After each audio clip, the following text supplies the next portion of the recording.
En los años 60, el fútbol no era un juego para indecisos.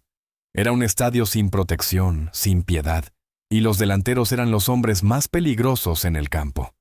No solo buscaban goles, buscaban infundir miedo. Cada carrera podía ser una sentencia, cada disparo un momento que destrozaba carreras.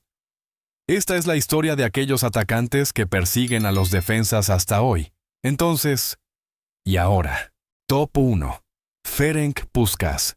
A principios de los años 60, Ferenc Puskás era más que un simple delantero, era un acontecimiento inevitable. Su pie izquierdo era mortalmente preciso, no por la fuerza, sino por el control. Los defensas conocían sus movimientos, estudiaban sus carreras, y aún así, se quedaban indefensos cuando el balón salía de su pie. Puskás jugaba con calma, con visión de juego, con una naturalidad que generaba miedo mucho antes de que llegara el remate. Lo que realmente lo hacía peligroso era su olfato para el momento. No necesitaba espacio, ni carrerilla, ni un error del rival. Él mismo lo creaba. Una mirada rápida, medio paso, y toda una línea defensiva perdía su orden. En una época de dureza y duelos brutos, Puskás era el ejecutor silencioso que no perdonaba errores. Pero después del ruido, siguió el vacío. La política, el exilio y un nuevo comienzo forzado destrozaron su carrera. Entonces era la pesadilla de Europa. Ahora es una leyenda cuya historia habla de triunfo y pérdida a la vez. No se temía a su disparo, se temía a su decisión. Top 2. Alfredo Di Stéfano. En los años 60, Alfredo Di Stéfano no era un delantero clásico, era el partido en sí mismo. Aparecía por todas partes, en el mediocampo, en las bandas, en el área. Los defensas lo perdían de vista porque no había una posición fija donde ubicarle. Di Stéfano obligaba a defensas enteras a desordenarse solo para seguirle. Y ahí es exactamente donde comenzaba su miedo.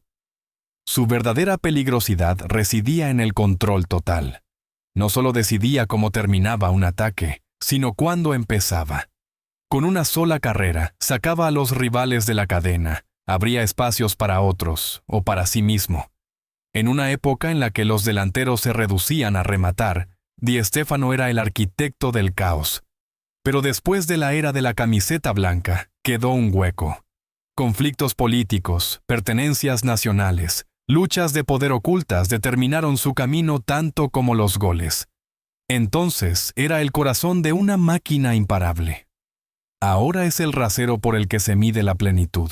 No se le podía parar, porque nunca se sabía dónde estaría a continuación. Top 3. Eusebio. En los años 60, Eusebio era una explosión sin preaviso. Su velocidad desgarraba defensas, su fuerza hacía que los duelos parecieran sin sentido. Los defensas sabían que la distancia era letal, pero la cercanía también. Eusebio jugaba con una intensidad que silenciaba estadios tan pronto como aceleraba el balón, y el espacio frente a él se reducía. Su verdadero peligro residía en la mezcla de potencia e instinto. No necesitaba un pase perfecto, ni una ventana clara. Un paso, una finta, y el disparo llegaba con una brutalidad directa. En una época de marcaje férreo, Eusebio era el delantero que no se dejaba retener porque buscaba el contacto, y lo ganaba. Después de la tormenta, quedó el recuerdo de un fuego que rara vez se ve. Entonces, era la personificación de la voracidad ofensiva indomable, una pesadilla en movimiento. Ahora es el símbolo de una época en la que el talento no necesitaba permiso para explotar.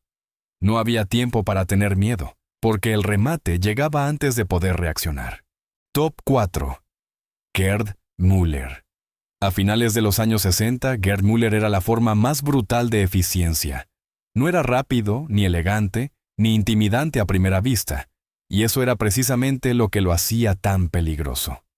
Los defensas lo subestimaban por una fracción de segundo, y ese momento era suficiente. Müller vivía en el área, en espacios que en realidad no existían, y convertía el caos en goles. Su verdadera amenaza residía en el instinto. Rebotes, balones desviados, duelos perdidos. Donde otros dudaban, Müller ya reaccionaba. No pensaba, actuaba.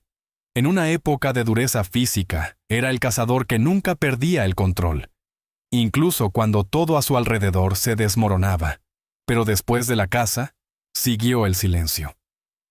Fuera de los goles, Müller luchó consigo mismo, con una vida sin la protección del área. Entonces, era el ejecutor más letal de Europa. Ahora su legado permanece intocable. Goles sin belleza, pero con una verdad implacable. No necesitaba un escenario, solo un error. Top 5. Jimmy Greaves.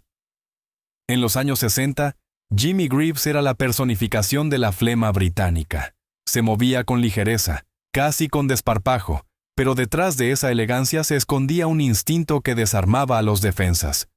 Greaves no necesitaba contacto físico, ni espacio abierto. Una carrera corta, un primer toque limpio, y el balón estaba en la red. Para los defensas era peligroso porque parecía inofensivo hasta que era demasiado tarde. Su verdadera fuerza residía en el timing. Greaves no llegaba con violencia, sino con precisión.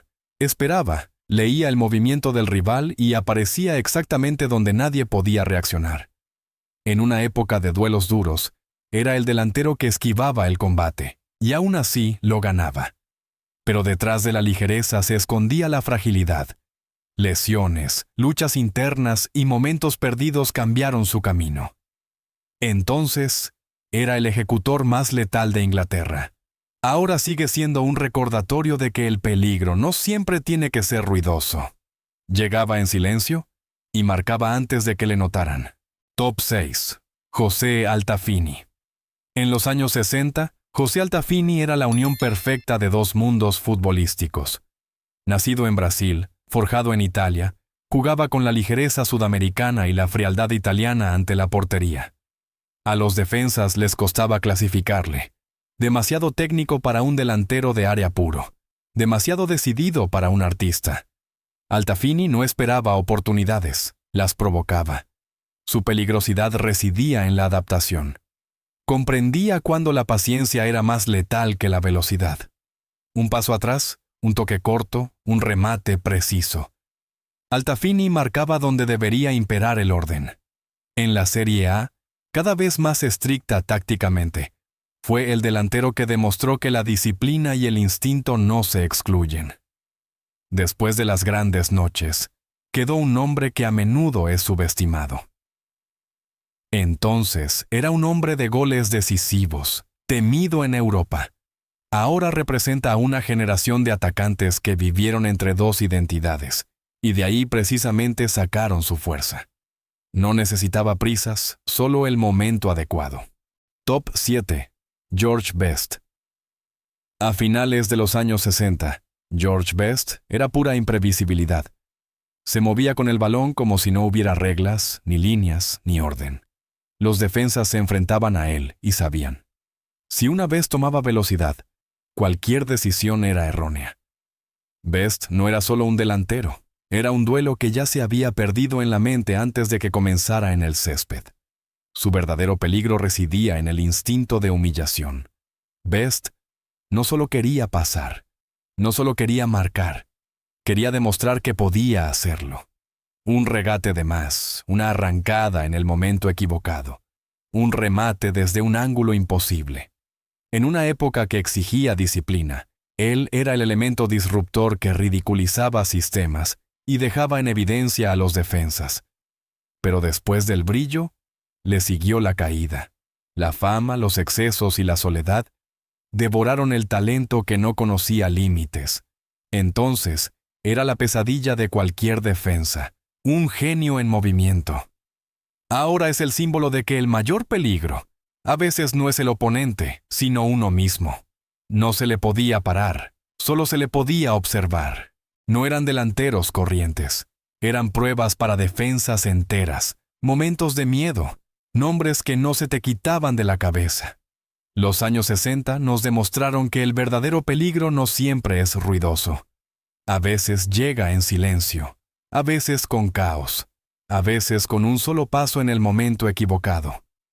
Si estas leyendas aún te persiguen hoy, suscríbete al canal, Dale a me gusta a este vídeo y escribe en los comentarios cuál de estos delanteros fue el más peligroso para ti.